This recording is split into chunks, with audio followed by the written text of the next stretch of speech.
Hi everyone, and welcome to my video on what textbooks you should buy as a second year BAcc student. My name is Victoria and I'm a third year BAcc student, and I decided to make this video because when I was in second year I didn't know which textbooks I actually needed, and I simply followed what was prescribed to us on EMS Learn, and I ended up purchasing a lot of things that I didn't actually need. And had I known someone in third year who could have given me advice, I know that I could have saved a lot of money. So that's why I decided to make this video. In this video, I'm going to be covering what books you need, as well as their prices. Please, however, stay aware that your books might change for the following years. The books that you've been prescribed might be different to what my grade was prescribed. So use this video as inspiration, but make sure that you still are confident in what the lecturer said before making a purchase, because the last thing you want to do is buy textbooks and then realize you've bought the wrong ones, because I'm obviously telling you what I bought last year, not this year. So let's get started. The first subject and module I'm going to be discussing is financial accounting. So for financial accounting, we have 5 textbooks that are prescribed to us as second years, and it's these ones, including another 3. So the textbooks have different standards, even though they look identical.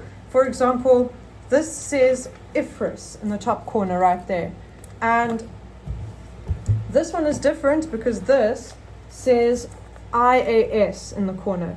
So each of the books are different, and they are very important because for financial accounting, you're going to be using those books during the exams, so you take them with you.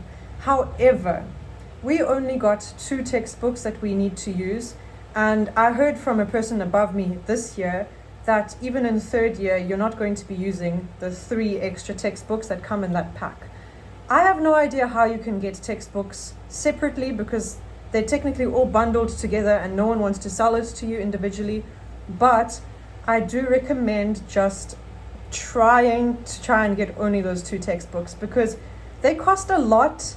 And it's kind of sad that we're forced to buy 5 books when we only end up using 2. So the next topic is taxation. And I'm going to tell you whether you need a book for taxation or not. So for taxation, we get prescribed 2 books. We get prescribed the Psycho Student Handbook, and we get prescribed the Silk First Touch to Tax, which is this massive, heavy book. Now, at the end of the video, I will be including a list of all of these books that I'm discussing, as well as photos. But for now, I'm just going to tell you what my experience was personally and whether I think that I would have needed these books had I gone back, and would I have actually purchased them. This book, the Psycho Student Handbook, we used this book in our exams. We take it into every single exam, we flag it, and we reference the legislation when we're answering questions. That book is extremely important. It is pricey, but you are going to need it. This book was not used by me personally. Can you see these 2 flags? There were 2 tables in this book that I actually needed to use. Let me see. And I only ever really used those tables in the beginning of the year, and I could have done quite fine not using them at all.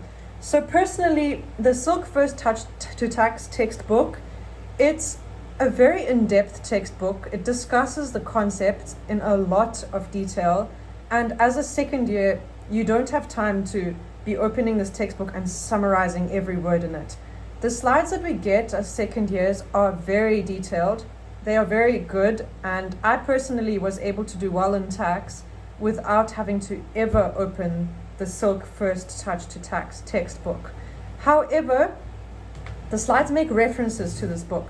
So they'll give you some context, and then they'll say, for further information, go to page something in your First Touch to Tax book.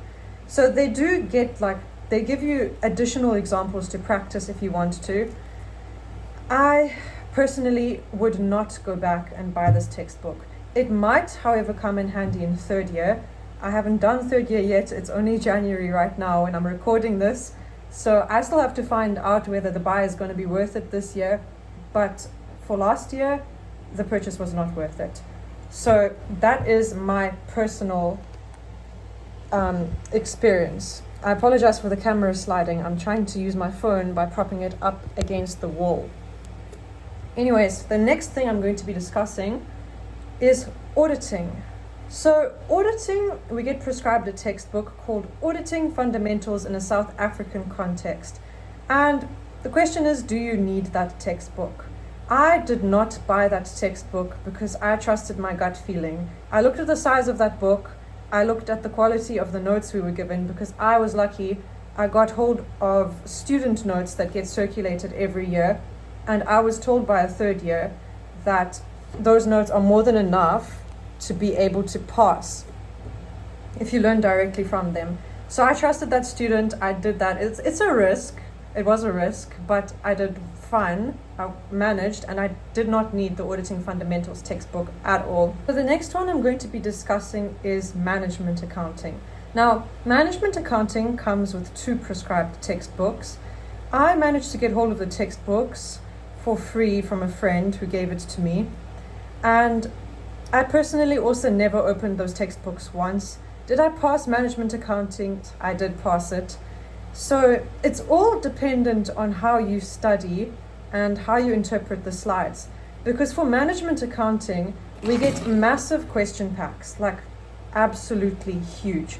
And the majority of those question packs are self-study, which means that you have to sit at home and figure it out yourself.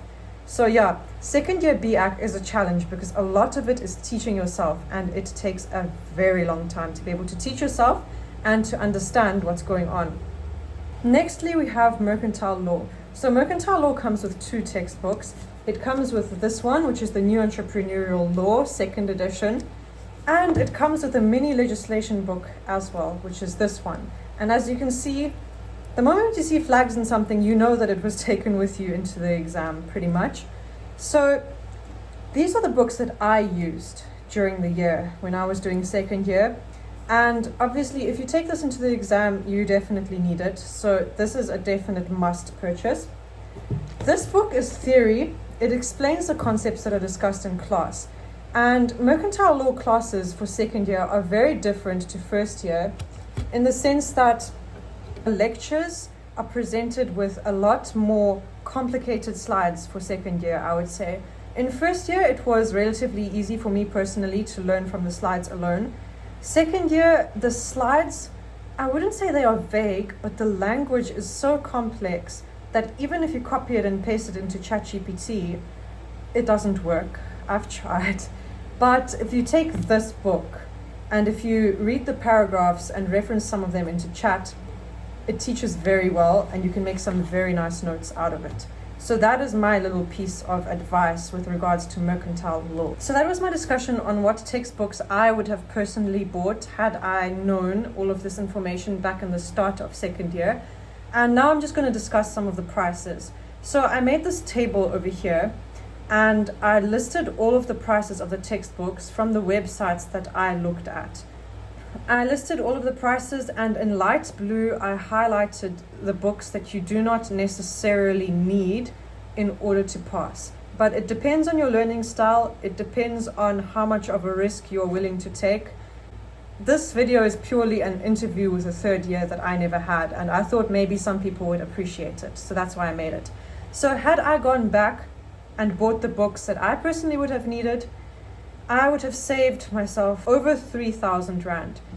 So to whoever's watching this, I hope that this video is helpful and I hope that you can use it as reference for your studies and what books to buy.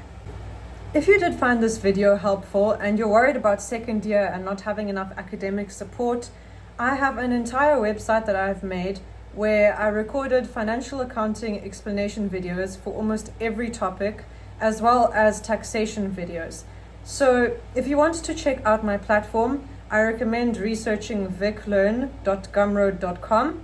I will paste a link at the bottom of this video as well, and you will see that I have a lot of content that will help you with preparations for exams, exam advice, and anything you would need as a second year student who is very pressed for time and doesn't know where else to get support. So I hope this video was helpful. I hope you're excited for second year, and best of luck.